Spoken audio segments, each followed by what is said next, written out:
Saudara, saat ini saya berada di Surabaya, Jawa Timur untuk melihat langsung bagaimana ekspos mafia tanah Kementerian ATR dengan Polda Jatim. Dan untuk mengetahui terkait dengan bagaimana atau langkah yang akan dilakukan terkait dengan ekspos mafia tanah, saat ini di samping kanan saya atau sebelah kiri layar kaca sudah ada Menteri ATR Kepala BPN, Pak Menteri Agus Harimurti Yudhoyono. Pak, selamat siang, apa kabar? Baik, apa kabar? Terima kasih. Luar biasa ya, hari ini ada ekspos mafia tanah bersama Polda Jatim. Ini menunjukkan bagaimana sinergi terkait memberangus mafia tanah. Nah, ini terkait dengan kepemimpinan Bapak dulu ya, kita lihat ya. Ini kan Bapak sendiri masih ada sisa kepemimpinan selama 8 bulan. Nah, kira-kira apa langkah yang akan dilakukan untuk mungkin mencegah seperti mafia tanah atau mungkin langkah-langkah strategis? Ya, terima kasih. Memang waktunya tidak lama, kurang dari 8 bulan, oleh karena itu kami harus berlari kencang. Saat ini saya berada di Markas Polda Jatim bersama Bapak Kapolda, Bapak Irjen Polisi Imam, kemudian ada Ketua Satgas Anti Mafia Tanah dan para dirjen dari Kementerian ATR BPN. Hari ini kami mengungkap target operasi yang merupakan tindak pidana, ya, yang telah melakukan tindak pidana atas kejahatan pertanahan di wilayah Jawa Timur. Oleh karena itu kami mengucapkan terima kasih kepada Bapak Kapolda dan seluruh jajarannya, termasuk juga semua yang tergabung dalam Satgas Anti Mafia Tanah. Secara khusus tadi kami mengungkap pertama di Banyuwangi dan sebetulnya ada di Pamekasan dan sedang terus ditindaklanjuti.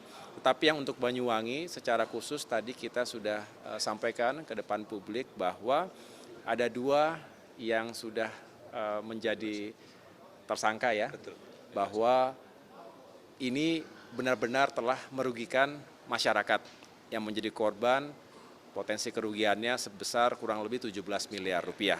Tetapi yang juga harus dihitung adalah potensi kerugian negara akibat praktik mafia tanah. Jadi mereka ini singkat kata memalsukan dokumen. Jadi capnya, tanda tangannya memalsukan, PU ya, kepala dinas PU, kemudian mereka sudah punya site plan dan lain sebagainya yang jelas telah merugikan korban. Dan kita juga menduga berdasarkan laporan dari kantor pertanahan kami di Banyuwangi, kemungkinan ada 1.200-an lagi yang serupa, artinya bisa dibayangkan kalau kerugian negara karena tadi tentunya tidak akan bisa mendapatkan bea dan pajak yang masuk ke negara, sekitar 500 juta kerugian negara untuk satu kasus ini, bayangkan kalau ada 1.200 kasus lainnya. Jadi besar dan ini harus kita cegah dan harus kita tindak dengan tegas. Kami ingin kembali kepada hukum dan aturan yang berlaku. Ini juga berlaku bukan hanya di Banyuwangi, bukan hanya di Jawa Timur, tapi seluruh Indonesia. Kita ingin meyakinkan bahwa target tahun 2024 ini sebesar 82 target operasi, bahkan bisa lebih, yang bisa menyelamatkan potensi kerugian negara itu sebesar 1,7 triliun rupiah di tahun 2024, bahkan bisa lebih juga. Dan mudah-mudahan ini bisa kembali menegaskan negara dan pemerintah bersama ATR, BPN, polisian, kejaksaan, kami hadir untuk melindungi rakyat, menghadirkan keadilan dan tentunya mencegah kerugian negara. Kan berulang kali Bapak menyebutkan perlu langkah sinergi seperti kerjasama dengan kepolisian dan kejaksaan. Sebenarnya apa sih pesan yang disampaikan? Kita ingin menguatkan pesan sekaligus komitmen. Jadi kami sudah menjalin kerjasama termasuk sinergi dan kolaborasi selama ini dengan baik. Tetapi tentu harus terus ditingkatkan, diperkuat.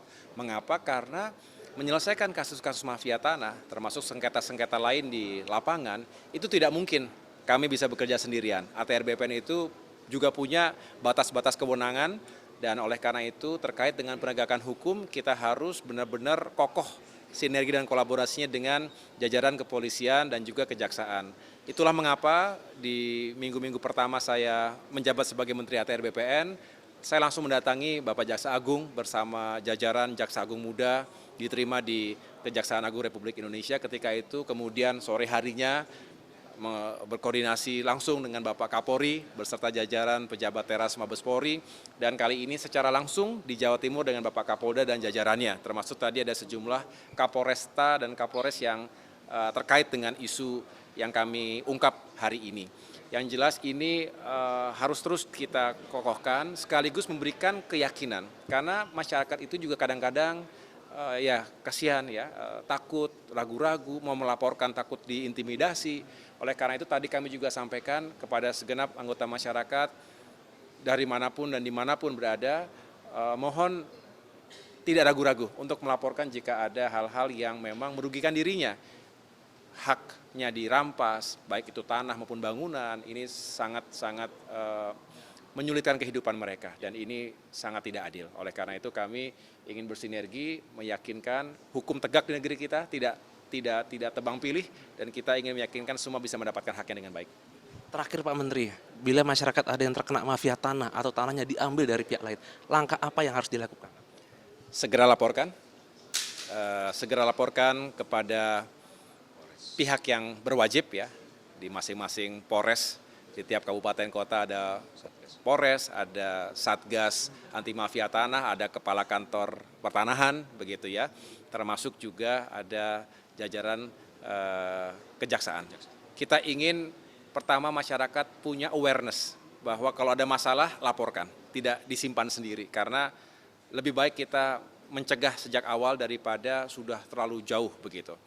Nah, yang kedua tentu kita juga menghimbau masyarakat untuk segera mengurus sertifikat tanahnya. Ada tentunya masyarakat yang belum punya sertifikat secara resmi dan ini sebetulnya sangat membantu kalau sudah tertib administrasi, apalagi kalau sudah masuk ke sistem elektronik kami, maka ini akan semakin menutup ruang, mempersempit ruang mafia tanah. Ini harus kami terus edukasi dalam arti terus menyampaikan ini kepada masyarakat, mensosialisasikannya agar semuanya punya awareness yang baik. Termasuk setelah punya sertifikat harus dijaga, pasang patok, ada gerakan masyarakat pasang patok Gema Patas misalnya. Ini juga baik agar ya lebih jelas lagi gitu. Batasnya tentu harus sesuai dengan apa yang tertera dalam sertifikat, sehingga mencegah terjadinya overlapping antara satu pemilik dengan pemilik yang lain. Dan tentunya setelah itu tugas kami untuk melakukan check and recheck agar bisa segera mengidentifikasi atau deteksi dini kalau ada masalah-masalah. Tetapi kami sangat menghimbau jika ada permasalahan segera lapor cepat, kami akan segera tangani tentunya bersama-sama dengan pihak kepolisian dan juga kejaksaan. Gitu. Oke, terima kasih banyak atas waktunya Pak. Tentu saja ini menjadi sebuah pengetahuan bagi masyarakat agar masyarakat tidak perlu ragu untuk melapor kepada kepolisian ya kalau ada masalah ya. Ya, makasih Pak. Terima kasih. Ya. Bagi masyarakat yang mungkin punya masalah tanah ataupun tanahnya diambil oleh mafia tanah bisa langsung melaporkan ke kepolisian di mana dalam rangka untuk identifikasi. Juna Menangan, Cilmi, Kompas TV, Surabaya, Jawa Timur.